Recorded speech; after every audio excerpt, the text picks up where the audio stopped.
Okay, before we program this remote, let's look at the transmission system. There are two of them. There are two types.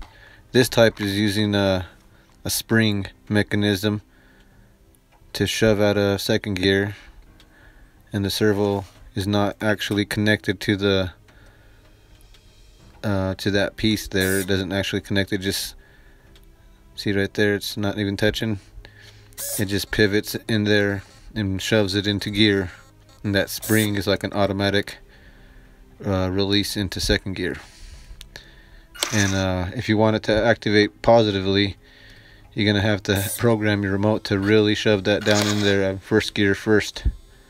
Like, that's the first thing you need to do, is get that thing to go in the first gear positively, and then when you release it, that spring will pop out easier because of the pressure's down further, and it gives it more preload.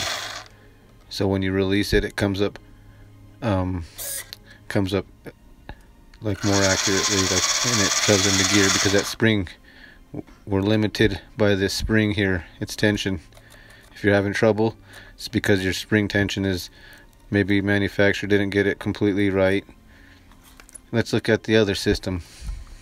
This one uses an actual rod that connects to it, but it like slides in its place. It's pretty smartly designed.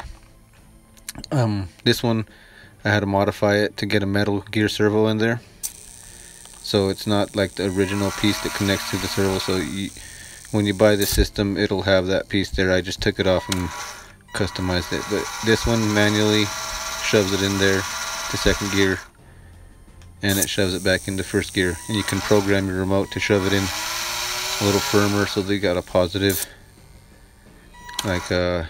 connection. Seems like they always have to, and before you shift the gear, you got to make sure it pops in there. You don't just want to gun it right away, because it might not be positively in gear.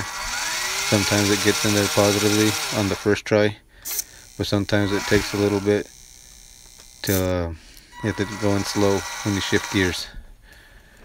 So there's how this one is. I like this system's more reliable. You don't have to worry about it. Your servo will push it out.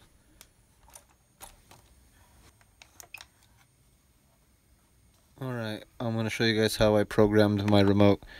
If you don't have a remote that has a digital display like this with the endpoint adjustment, you're going to have to use your trim on your manual dials, but this one has endpoints. But you go into your endpoints and you go to channel 3, and you're going to adjust the left and right positioning of your servo. Right now I had it set for like 62, but you'll hear that the servo's kind of like has a load on it, and you can hear it humming. And you're going to want to program it to the point where it's got a load on it and it just barely hums. You don't want to put too much load on it, because you'll burn your servo out. But you want it to have pressure on there and have a good load on there, so that it's like in there positively. But like, just listen to the way it sounds, and when it's in first gear, you don't have to worry about it being super loaded up on your, what do you call program here. But on second gear, you're gonna wanna add a little more load, because you want it. The way mine programmed it, it was at number 80% or whatever, but it starts humming about 79, 80. That's where I like to set it. Oh yeah, make sure your gear is engaged properly before you start adjusting this endpoint adjustment. That way it's programmed accurately. So it's pretty simple. This endpoint adjustment, what it is basically is it adjusts how far your servo like throws or like moves or whatever, you know, like how far it goes, like it's complete, like from one point to the other point, like 100% one way, 100% the other way, basically.